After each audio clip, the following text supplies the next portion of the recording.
I want you to take a look at this clip from a basketball game that took place last night. It was a Norman High School girls basketball game against Midwest City.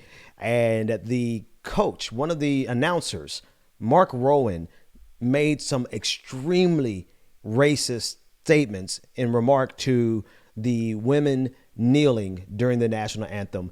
Take a look at this and listen very closely to what he says. We will be right back here live after the national anthem, ladies and gentlemen. It's not North. It's not? They're green and white. Oh, shit. They're kneeling? Fucking. I hope Norman gets their ass kicked. Are you serious? That's Midwest City, man. Kneeling. Isn't it? Huh? Norman. Fuck them. I hope they lose. Come on, Midwest City. They're gonna kneel like that? Hell no.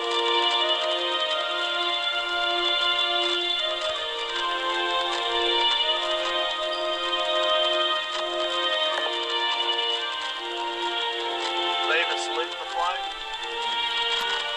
Some of them are.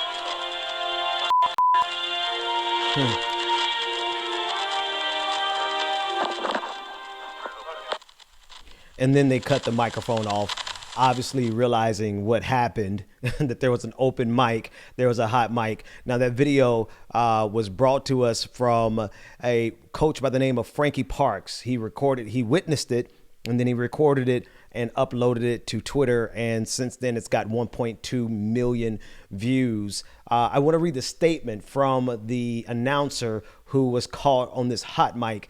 And before I read his statement, which is absolutely hilarious, I want you to take note in the progression of the conversation. He checked multiple times to see for sure, oh, they're kneeling. They're kneeling. And then he said, I hope they lose. That wasn't good enough. He had to up the ante and refer to them as effing N-words. It was difficult to hear, but he said and referred to these young women as effing N-words because they kneeled. It's always because it's never been about the national anthem. It's always been about control, whether or not black people are going to do what white supremacists say in this country. Take a look at his BS response. He said, Matt Rowan, on Thursday, March 11, 2021, most regrettably made some statements that cannot be taken back. During the Norman High School girls basketball game against Midwest City, I made inappropriate and racist comments, believing that the microphone was off. However, let me state immediately that it is no excuse. How is he even writing this? Immediately, there is no excuse such comments should ever have been uttered. Okay, I am a family man. So what? I am married. I have 2 children, and at one time was a youth pastor. Wait a minute. Now it makes sense. He thinks that's a defense. No, I'm sorry. Now it makes sense. I continue. I'm a family man. I am married. I have 2 children, and at one time a youth pastor. I continue to be a member of a Baptist church. Oh, there it is. I have not only embarrassed and disappointed myself, I have embarrassed and disappointed my family and my friends. I will state that I suffer, this is the good part, I suffer type 1 diabetes, and during the game, my sugar was spiking.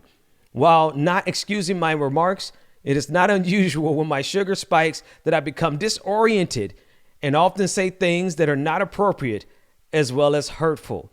And do not believe that I would have made such horrible statements absent my sugar spiking.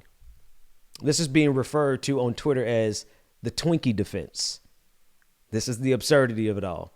This is the ridiculousness of America. This is the ridiculousness of people. Like, forget about the accountability. Of course, he's never going to take full responsibility because it's the Twinkie's fault.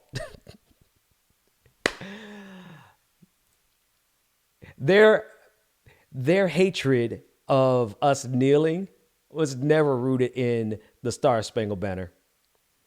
It was always rooted in their complete and utter disdain for people who have the nerve, black people particularly, who have the nerve to say we can do what we want in regard to how your racism affects our lives. But this is a new one. The Twinkie defense. Hashtag Twinkie Defense is trending on Twitter. And it's because this moron, I'll make sure that you remember his name. We don't have his picture yet, but Matt Rowan decided to refer to young girls, young ladies, as effing N-words simply because they kneeled during the national anthem. Yeah, go ahead, Twitter. Do what you do. Because this guy definitely does not need to be around any children. Youth pastor, Baptist minister, anybody. Because if his blood sugar does that, what happens? Anyway, have a great weekend, everybody.